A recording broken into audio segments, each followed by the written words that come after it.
Salut à vous, auditrices et auditeurs. Je viens dans cet audio suite à l'écoute du dernier audio de Berthold, donnant son avis, désoccultant un petit peu le principe de l'homme nouveau. Je donnerai un exemple, la race aryenne, voilà. Donc c'est une tentative soi-disant avortée aux yeux du bon public, mais toujours perpétuée dans cet agenda à l'arrière de la scène. Ce qu'on voit aujourd'hui est un fait. Donc, ayant fait la lecture, l'écoute de toutes les conférences de Bernard accessibles au grand public, je ne me souviens plus exactement laquelle, mais dans une conférence, il évoque le fait que l'homme devrait passer par un principe de clonage pour pouvoir évoluer. Encore un subterfuge. De toute façon, ils canalisaient, ils me disent, ces fameux, programmes qui, à mes yeux, sont que des programmes et non pas des entités, des archanges ou ce qu'on veut. J'explique. De mon observation, d'indifférencier la conscience pour prendre conscience d'elle-même, c'est projeter dans la matière. Et ici, j'évoque le principe de double.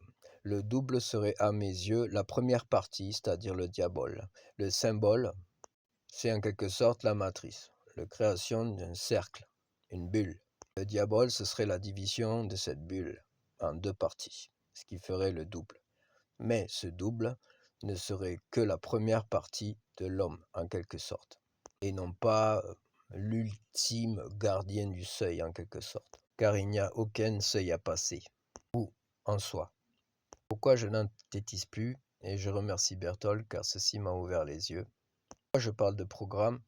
Parce qu'il n'est de divin, tout ce qui est divin est au cœur de l'homme. Il est possible que l'homme ait créé lui-même un jeu. Au sein de ce jeu, il y aurait eu des lois et une certaine hiérarchie. Mais à mes yeux, ce ne sont que des programmes. Ils ne peuvent exister sans le consentement de l'homme. Le consentement se fait au niveau de l'espace mental, de l'acceptation ou du refus de la fameuse pensée subjective. Donc cet homme nouveau, il est question dans la conférence Les Survivants. Les yeux pourraient être comme ces multimilliardaires qui se mettent à l'écart du grand public tout en le contrôlant à distance. L'homme n'a pas été éduqué pour être intelligent en groupe ou en collectivité.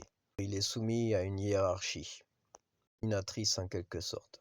Une certaine volonté, il peut exercer son discernement pour franchir les lois hiérarchiques qui le soumettent depuis la nuit des temps.